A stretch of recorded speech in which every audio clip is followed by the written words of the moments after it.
Welcome to my channel. నేను మీ శారద. ఈరోజు మరో కొత్త రెసిపీతో మీ ముందుకు వచ్చాను. అదేంటంటే శనగపప్పు కొబ్బరికాయ కూర చేస్తున్నానండి. ఆ కూర ఎలా చేయాలో చూసేద్దాం రండి. స్టవ్ వెలిగించి కడాయి పెట్టి కొద్దిగా ఆయిల్ వేయాలి. కట్ చేసిన ఉల్లిపాయ ముక్కలు, పచ్చిమిరపకాయలు, కరివేపాకు వేసి బాగా వేగనివ్వాలండి. అలా బాగా వేగిన తర్వాత శనగపప్పు వేసేయాలి. శనగపప్పు గంట నానబెట్టాను, అప్పుడే మనకి బాగా ఉడుకుతుంది. నానిన శనగపప్పు వేసి కొంచెం అలాగా కలిపేసి అలా వేగిన తర్వాత కట్ చేసుకున్న కొబ్బరి ముక్కలు కూడా వేసేయాలి.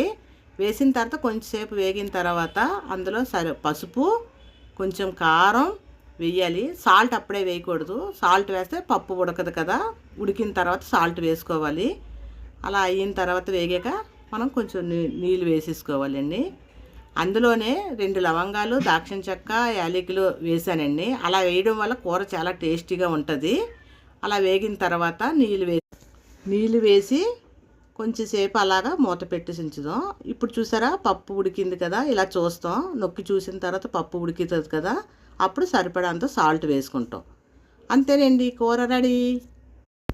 మీకు కనుక ఈ వీడియో నచ్చితే ఒక లైక్ కొట్టండి.